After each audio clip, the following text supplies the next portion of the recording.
filters in general, it's amazing. But keep in mind here, like you have actually 12 oscillators, you also have 12 filters. Or wait, you need, okay, no, you actually, yes, you have to have, it's a filter per voice. So yeah, you have 12 different filters, 12 different oscillators. So it's just madness, and they're all analog. So they're all kind of slightly different. And that's why we're getting such a big, huge, chunky, fat, rich, mad sound. Also, let's keep in mind there is this giant knob here that I've ignored called the master cutoff. Master cutoff is a global control for both of the filter cutoffs and basically takes them where they're currently at and then starts moving them in a positive and negative direction depending on which way you turn the knob. So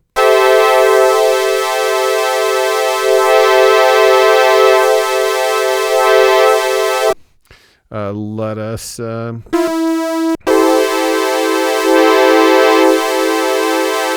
if you do something like put it on high pass, then you're going to get some real differences. Yeah.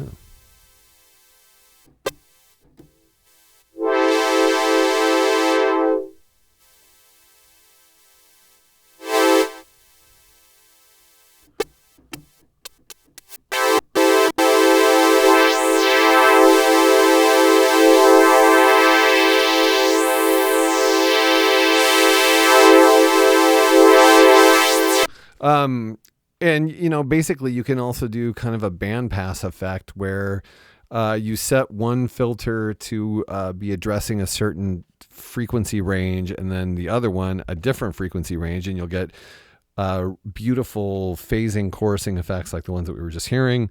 There is literally no limit to the outcome of this knob. The best I can say to you is that, hey, this knob will take where your filter cutoff is and go down or go up, depending on which way you turn it. And it'll do it to both no matter what their current settings are. And you'll get what you get. And it's usually something pretty.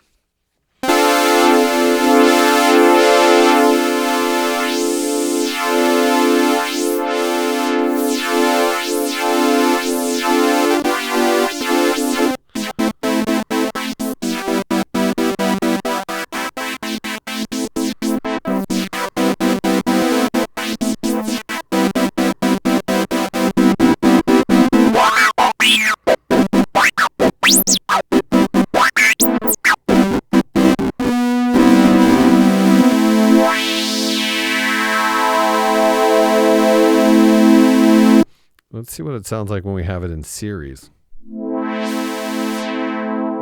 It's less exciting because it's, when they're in series, you know, you're getting the outcome of the second filter pretty much, but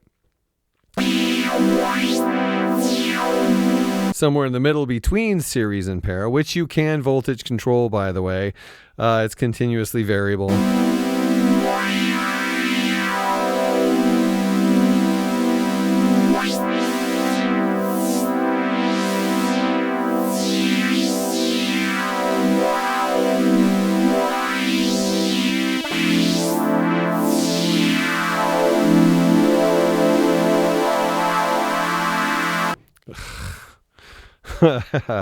Okay, and also don't forget key track, or what is often called keyboard, where the keyboard is actually modulating the filter cutoff point and will, as a result, cause your low end to be darker and your high end to be higher, your high end to be lighter. Which is to say, it sort of emulates the characteristic of acoustic instruments where lower frequencies are typically darker and have less harmonic content than higher frequencies. So the key track allows you to set to what degree that is the case. Let's get back to filter 2 so I can just kind of show that.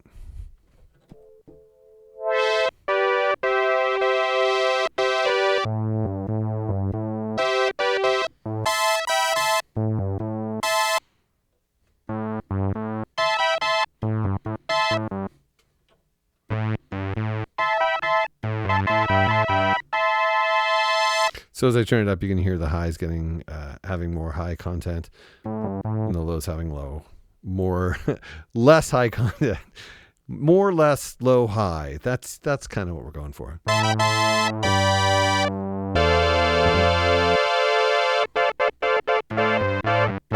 Oh, actually, this seems to be okay. I'm crazy.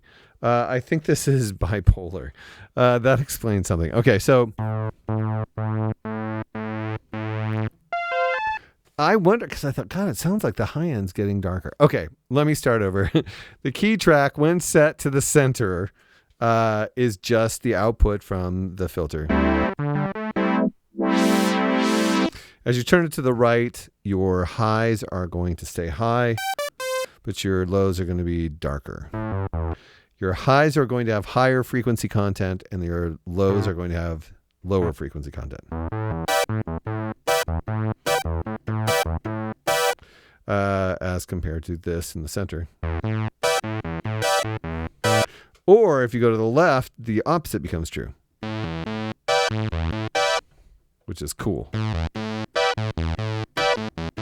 you want your bass to have a brightness and your high end not to. Yes, I learned something in the midst of making this video. Okay, and one final thing I want to talk about over here in the filter is, over here in the filter FM section, we also have the ability to direct the noise as a modulation to the filter cutoff point of the ladder filter.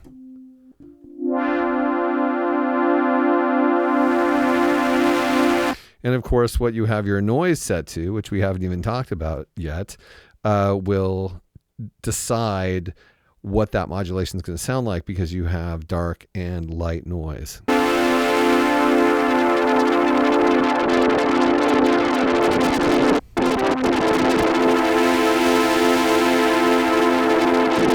So I'm turning the noise color from dark to bright, which is why we're getting those cool sounds, which is something you could do with voltage control if you wanted to. But this is a good thing if you want your sound to have a little more variation. You want your sound to sound a little more organic, a little more variable. Turn your noise color into the dark area, like red noise or whatever it is, and then turn your noise to VCF2 up a little bit, not very much, and you'll just start to get a little variation, a little sizzle, a little boiling.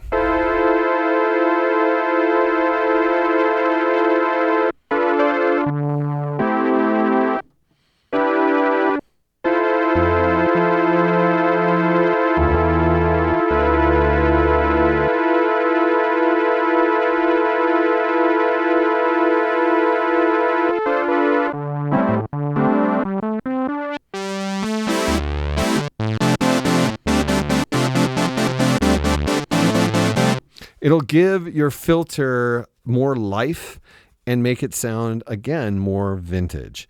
So that's really cool. Or you can go whole hog with it, make it go crazy.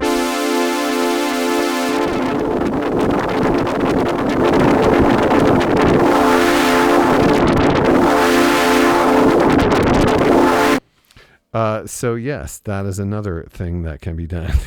So that we've pretty much covered all of the filter function. Well, most of the filter function. Anyway, that is the ladder filter on the Arturia PolyBrute.